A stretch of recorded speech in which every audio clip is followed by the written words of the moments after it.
In the latest move by the patriarchy, bathroom furnishings are now oppressing women, or at least that is according to feminists taking to Twitter and Facebook to protest against this particular item stocked at B&M, a chain of bargain basement stores in the UK. It is asserted that this message, which is on the pair of scales, will endanger young girls who are vulnerable to suffer from eating disorders, namely anorexia and bulimia. To anybody out there suffering in silence from an eating disorder right now, or if you think you know someone who might be vulnerable, from my experiences with mental illness, hiding it is the worst thing you can do. Living in denial is the worst thing you can do.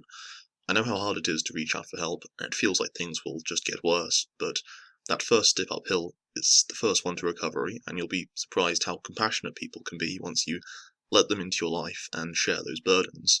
So don't let what I'm going to say in this video get you down. Eating disorders are, of course, a serious issue. Anorexic people have high rates of chronic health problems and even death in between 5 to 10% of cases. Bulimics have a whole host of gastrointestinal problems from all the purging they put their bodies through, as well as all the associated problems from years of self-imposed malnutrition, not to mention the immense emotional and mental ordeal of trying to regain a healthy relationship with your diet. What they need is more supportive family, friend and community networks, higher awareness, earlier diagnosis, increased access to medical and psychological treatment, greater understanding from employers and other institutions, funding for charities and NGOs that research and work tirelessly with limited resources trying to plug the gaps in the health service. None of these things are achieved by unleashing a Twitter hate mob at B&M. If anything, it is spectacularly counterproductive, because cynics like me will just have very easy answers to the criticisms you are levelling at them, and all you're doing is widening the gap between social justice and everybody else. Most of the posts don't even bother to explain why this pair of scales is supposedly so bad, let alone discuss the issue of eating disorders themselves. The posts seem to divide themselves into two groups: those who think that this will cause girls to develop an eating disorder, and a second group of people complaining about how triggered they are, or how triggered other people might be at seeing this. And this second group entirely reeks of egocentrism. What about me? What about how I felt when I saw this? What about me being triggered by this? I'm outraged. Trigger warnings are bullshit. No respected psychologist thinks it's practical or healthy trying to wrap those with PTSD in cotton wool for the rest of their lives. And yes, you can get PTSD from an eating disorder, but I have to wonder what proportion of these people complaining actually experienced uncontrollable physical symptoms of stress, triggering, from seeing these scales, and who was just jumping on the offended bandwagon, using the word triggered in its colloquial form that is so common in feminist circles. Kerry May describes herself as beautifully strong, love heart. Well, perhaps if you're such a strong woman, you won't let a pair of scales upset you to the point you feel you have to tweet about it. The second pair of scales she posts in the picture, funnily enough, food is the only thing stopping me losing weight, is actually quite accurate. Modern science tends to be of the opinion that weight loss is 80% diet and 20% exercise. After all, it takes 5 minutes to eat some biscuits with your afternoon cup of tea, and yet it takes an hour to run off those same biscuits at the gym. How dare a pair of scales dispense sensible dietary advice? Emma, 3 twinkly stars, asks, why do B&M stores think this is acceptable? Let's start with the obvious thing, that according to beat.co.uk, the most likely age for someone to develop an eating disorder is 12 to 20. Now, these are the people who typically live with parents or in some sort of shared accommodation. On the other hand, the target market for people buying bathroom scales is going to be those in the positions of power to make furnishing decisions. Perhaps they own their own property, or at least live independently. Typically these people will be anything from the late 20s to old age, and I bet the majority are women. I don't see anorexic 14-year-old girls buying this pair of scales and smuggling it home, hiding it in their room, thereby fueling their eating disorder. I don't even see them browsing the homewares aisle. This is not being marketed to them, so I doubt very much the effect that this is going to have on them, when the overlap is so small. However, you can see why this message could be seen as promoting eating disorders, as Amy puts it. Becky credits these scales with creating an entire new wave of eating disorder sufferers. Murder of Goths, who describes herself as plus-size, artistic, spoony and feminist, making you dance to her evil feminist tune, also identifies this slogan as being pro-anorexia. But it could also just be interpreted as a completely innocent weight loss tool. I used to be 300 pounds, now I'm about 260, and I'd like to be 220. And if I want to buy a pair of scales with a novelty slogan written on them, that's my business. When most people think skinny, they think of something different to what the people getting offended here are thinking. The people complaining are interpreting this message as, it feels great to weigh 50 pounds and eat a lettuce leaf every 2 days. But me, and most other people, would interpret this as meaning, the thought of not being overweight or obese is my motivation to maintain a healthy lifestyle and eating regimen. Although this may be offensive and triggering to one set of people because of their personal experiences, we can't forget that the same words will invariably hold a different significance to another set of people, in this case, those trying to lose weight. If I wish to be offended by something, this actually would be it. This is another design by the same company. I haven't met a calorie I haven't liked, or desserts is stressed spelt backwards. If I wanted to complain and be a whiny bitch about it, I could, but I haven't because I realise this is just a silly little palindromic joke to decorate a scale. It's not a big deal. That millions of people across the developed world binge eat, stress eat, comfort eat to fill some emotional void is something nobody got triggered by when they released this line of scales last year. That is because it does not fit into the body positivity narrative, which at many times borders on just being outright thin-shaming. Rates of uncontrollable eating in both genders are as high, if not higher, than anorexia or bulimia, but it gets far less attention. And I'm not saying this to try and dismiss concerns about one or the other. I'm saying that both are important. Look at how each is treated by the feminist establishment.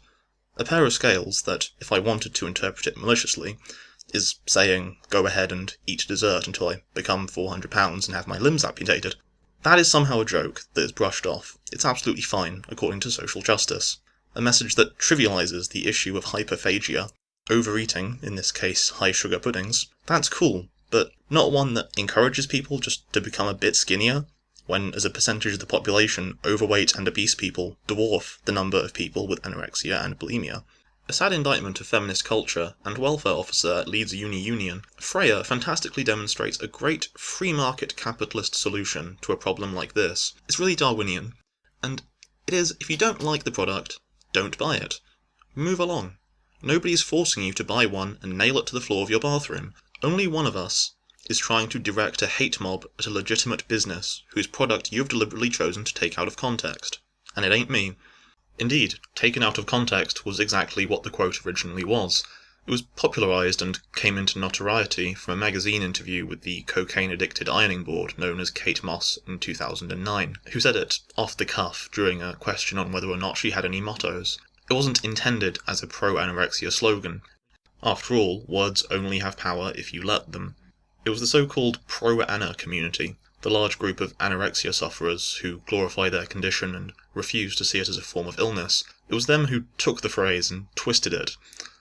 Weight Watchers apparently had used the same phrase, or at least a very similar set of phrases, for decades beforehand to inspire people to lose weight and gain a healthier relationship with their body by not pumping calorific garbage into it. Thus, you see how blurred the line is between appearing pro-anorexia and just encouraging healthy diet and exercise with the aim of achieving normal weight. So asking, how dare they put a pro-anorexia slogan on a pair of scales of all things, is answered very simply and rhetorically by, doesn't it make immense logical sense to put a dieting slogan on the thing you use to track your progress? Duh.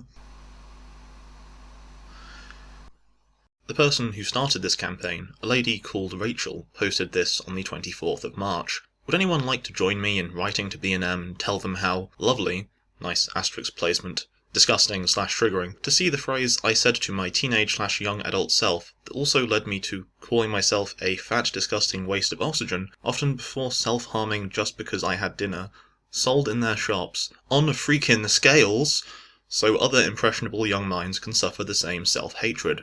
Okay, Rachel, sorry as I am to do this, especially with what you've gone through, but a pair of scales does not make you call yourself a fat, disgusting waste of oxygen. A pair of scales does not make you self-harm. The slogan is latched onto by those who are already susceptible to fall victim to the symptoms of anorexia. The phrase itself does not incite this behaviour, which is something I'll talk more about later. And I realise there's an irony in me lecturing people who have actually had experience with these disorders, but as they've had these phrases in their heads for years, they are going to be the least objective people to consult. Just keep that in mind. One lady with pink hair and poor impulse control comments, "This is fucking disgusting!" I would personally say Syrian troops threatening entire families with execution unless they proceed to rape each other is disgusting. But a pair of scales with a potentially inappropriate slogan on them is perhaps awkward or insensitive, but I'm obviously a terrible person for not seeing this as clearly the worst thing ever to have happened to womankind in the whole of history. Phoebe says, "She's horrified. I refuse to allow scales in my house anymore, thanks to sentiments like this one ruining years of my life." As she still to this day seems to have a pathological desire to avoid scales, clearly the problem didn't go away when she threw her last pair of scales out. If getting rid of the scales doesn't cure you, how can we say a pair of scales causes these problems in the first place? Blaming anorexia on bathroom scales is like blaming a tape measure for dwarfism. A pair of scales, as symbolic as they are just a means to an end, which is weighing oneself. The far more important question is, what is the person's response to the number on the scales?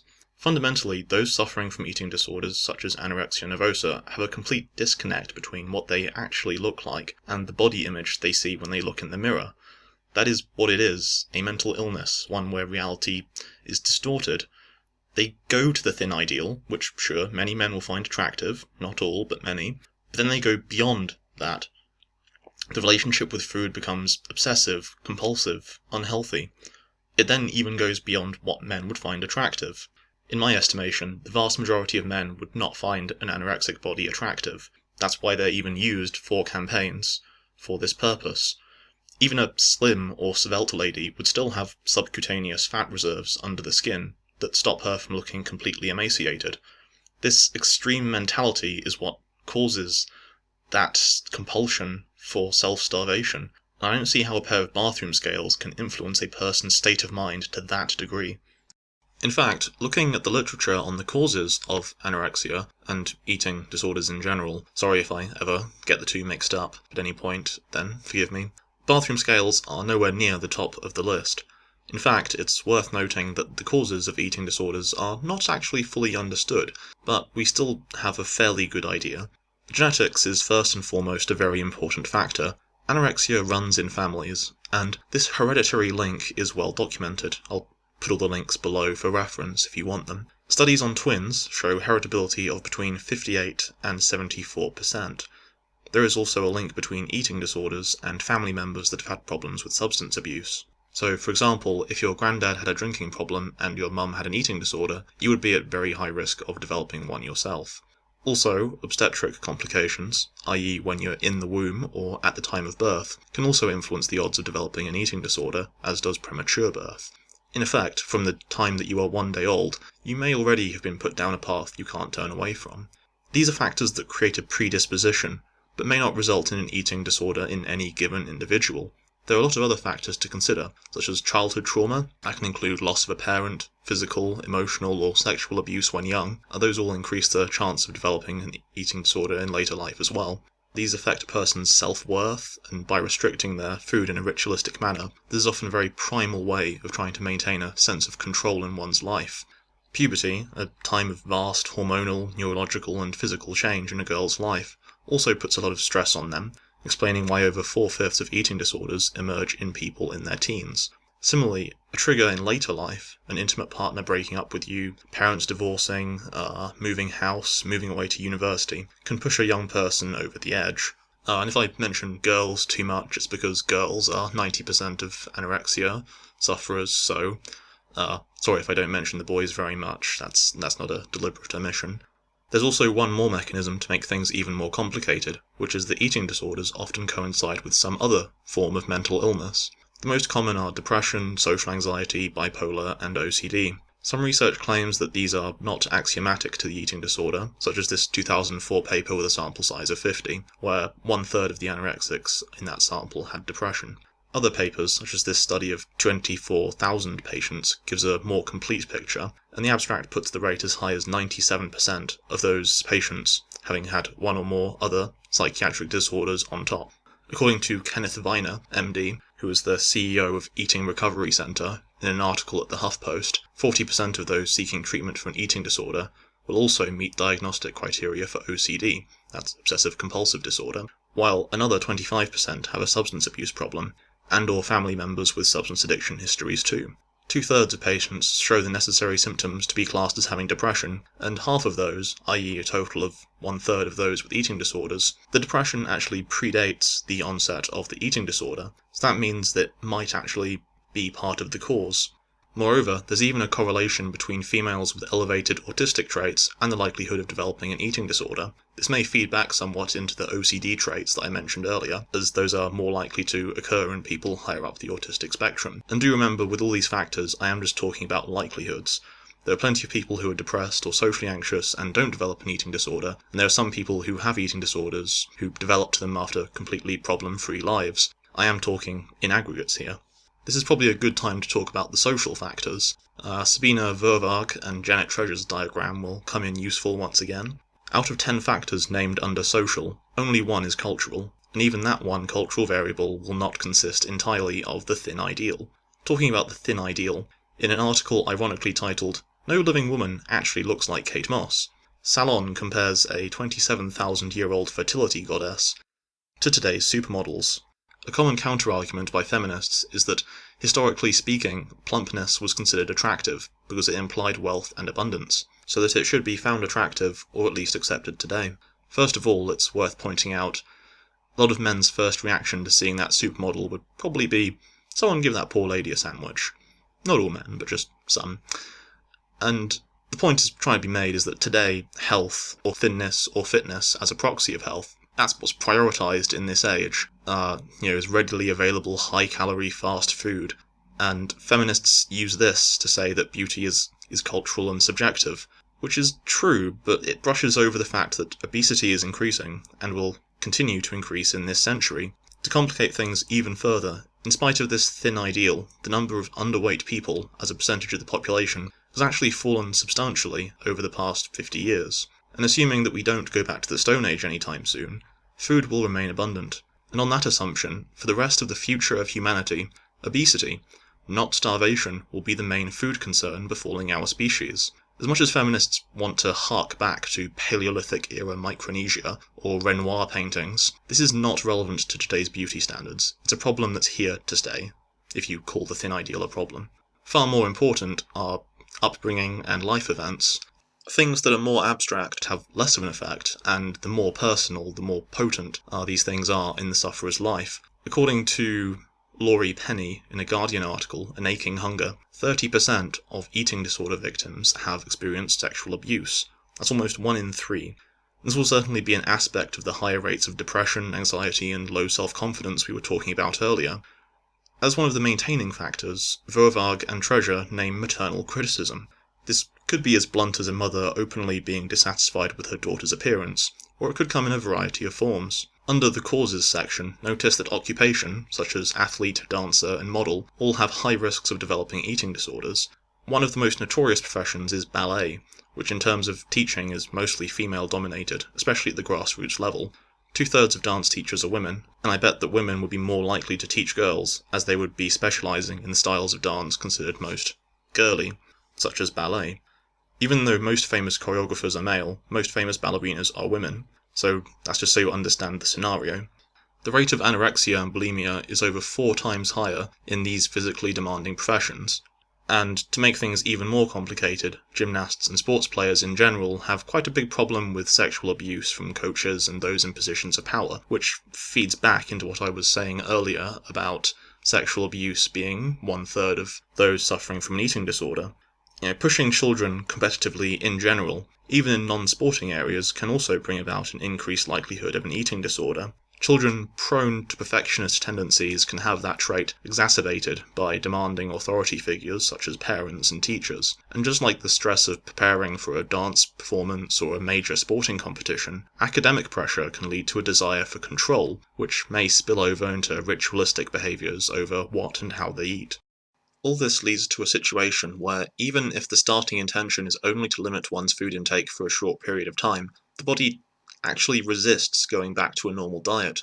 Those that suffer from eating disorders such as anorexia have been shown to have different hormonal responses to healthy individuals. The hypothalamus does not properly regulate the body's reaction to stimuli such as hunger or pain. The brain's structure can even be permanently changed because of this. However, it is important to keep in mind that this is thought to be the result of the condition from most of the literature I read. It is important in understanding why eating disorders perpetuate themselves, even if it isn't the cause. Also, there may be an evolutionary explanation for why some people respond to starvation in such a way, because it was once useful to early humankind during times of scarce food.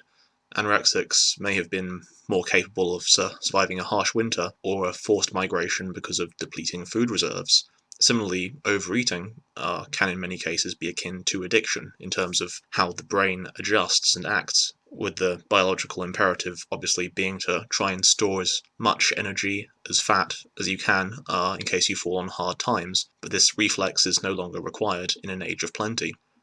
There's a lot of post-structuralist feminist critique about eating disorders, but having read a couple of sample chapters of it, it seems to rely on very flimsy social theory-based narratives rather than any attempt to engage with the science or the clinical psychology of the condition. In fact, it actually actively ignores that.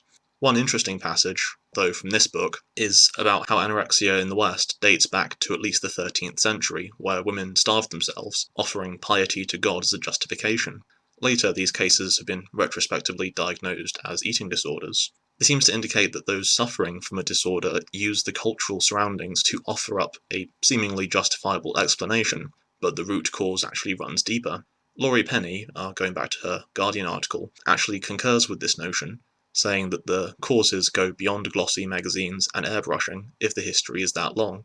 KJ Simpson of the Edinburgh Nursing School writes that in different cultures where anorexia is observed, different reasons are offered up by the sufferers. For example, in China, 40% of the cases describe no element of fat phobia to their condition whatsoever. This means that the so-called thin ideal is not the be-all and end-all of anorexia causes. S. Lee, of the Department of Psychiatry at the Chinese University of Hong Kong, even goes so far as to suggest that grouping all cases of eating disorders into revolving around fat phobia could actually obscure the clinician's understanding of patients and jeopardize their treatment. So the feminist narrative that skinny fashion models and celebrity culture and pairs of scales with dieting mottos on them are somehow the exclusive cause, or at least a major cause, of, for example, anorexia, that narrative could actually be detrimental to their treatment and recovery. This is why everything that has just happened is so important. In the end, the Daily Express, I think, was the first newspaper who picked up the story. That's about the time that I got hold of it. And now all the other major news outlets have cottoned on and they're printing their own stories. And the Facebook post that Rachel made attracted over 5,000 likes and 2,000 shares in that 5 days, while dozens of angry feminists took to Twitter to slam the company, because in their uninformed, warped minds, that somehow constitutes helping recovering anorexics. In the end, B&M did the sensible thing from the customer relations standpoint, and they caved. They caved, telling their supplier to stop making this line of scales. It's not B&M's purpose to cater to hypersensitive social justice types about items being triggering, when facing triggers, unpleasant as that must be, is a vital part of adjusting back to everyday life, and avoiding them can actually be harmful. Not to mention that, in this case, the idea that this is somehow causing a new wave of anorexia is absolutely ludicrous. Without actually researching it, you wouldn't think that the best cure for anorexia would be better safeguards that make sure that swimming coaches don't touch little girls. That might be a more effective way of preventing anorexia, by some, lateral thinking there, than trying to stop this pair of scales from being sold. But these people don't care about that. No, these people, they're looking for something to be offended by, and they found it. Fuck the science that objectively asks, to what extent are these social factors relevant, that actually cares about how to help people with these eating disorders. It's been said 1,000 times before, but feminism, and particularly this brand of body-positive feminism, must choose its battles more carefully, and this is one they should not have fought, and it's certainly one they should not have won.